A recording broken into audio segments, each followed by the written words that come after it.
Purplebricks looked like it could spell the end of the high street estate agent, and it certainly targeted the traditional model in all its advertising. OK, Purplebricks. How can you give me such a great service when you charge so little? Hashtag pay peanuts, get monkeys. All our local property experts are experienced estate agents. In fact, many of them used to work for our high street competitors.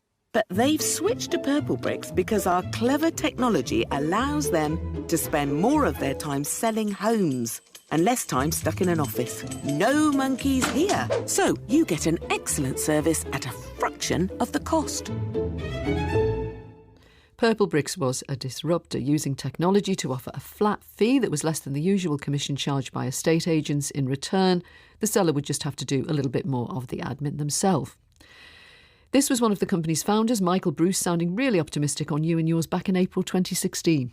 We are putting on about 3,000 properties a month, selling 2,500 properties a month. I think we are at the very end of being very close to where we need to be from a profitability perspective. But 7 years on, it's all gone very wrong. And Purplebricks, once valued at more than £800 million, has just been sold off to a rival called Strike for £1. Memish Hussain was a Purplebricks agent from the outset, but he left last year. I spoke to him just before we came on air, and he told me how he got involved with Purplebricks. I was a high street estate agent, and I was really quite unhappy with the business model. It was quite antiquated, and when Purplebricks came along, I found out about it prior to the launch. I looked at the model and thought, cripes, how am I going to compete with this? It was very exciting. Yes, it was set up to disrupt a very antiquated business model, and it was also an ideology.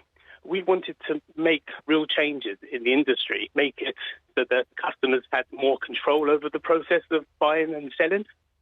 So tell me then what it was that you did for people. You would take the pictures and post the property, and then what would the person have to do for themselves? You see, estate agency is a very simple process. Estate agents look for sellers that want to attract buyers to purchase their homes, and they will then, as you say, advertise it with a set of pictures, a floor plan on the property portals.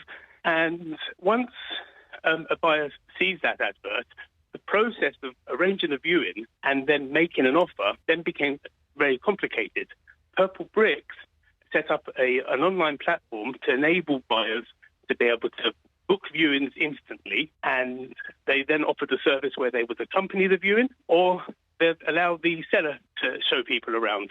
Once an offer was made, that was then done online, and I, as an estate agent, was there to help the seller through the whole process. Why do you think it all went wrong then? Well, I'm not really sure that it's actually gone wrong as a concept. There are thousands of... Why was it worth 800 million now? It's only worth £1. You know, where do you think it lost its way? I think I mentioned that it was kind of an ideology for us, and at the very beginning, the founders decided that we should concentrate on delivering an excellent customer service, and the business will fall in our laps. And what happened down the line, as the more and more money was invested into the business, they then shifted their focus to productivity. So going back to the old model of a state agency, where it's a huge focus on productivity and less of a focus on delivering that simple message. The messaging at the very beginning was brilliant. You played one of the adverts. It's really informing sellers and buyers of how simple the process can be. And the Purplebricks platform empowered sellers to be able to take as little or as much control as they wanted in the process.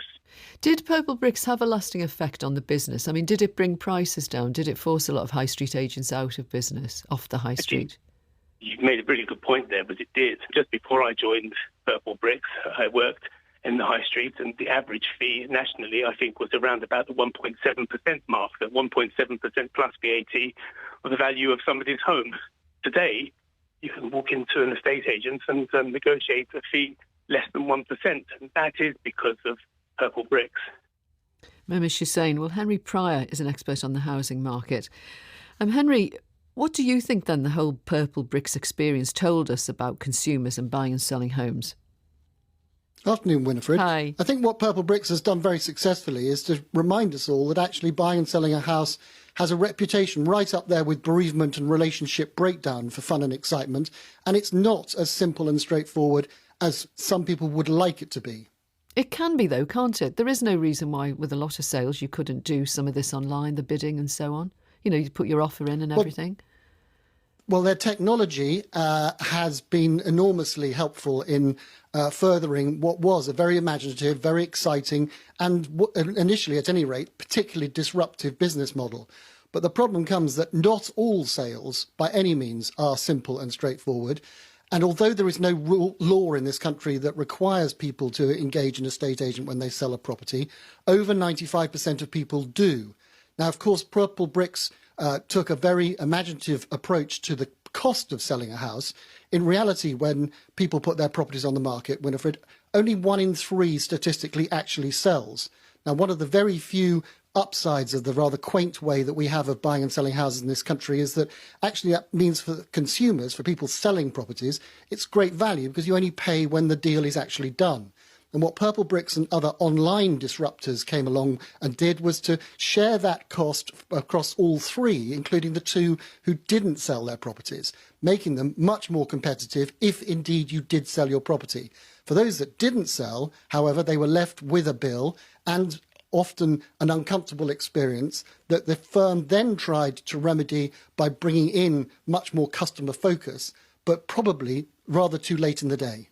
The company that's bought Purplebricks, Strike, says it will offer to list your home for nothing, for free, and it will make its money by selling add-ons, things like mortgage advice and prime listings on other websites. Strike isn't making any money yet. Do you think you could make money like that? I don't think you can, and I think that all sorts of brands and millions of pounds of investors' money have gone into brands like T-Pillow, the Sarah Beanie offering that came out originally, eMove, who subsequently bought T-Pillow.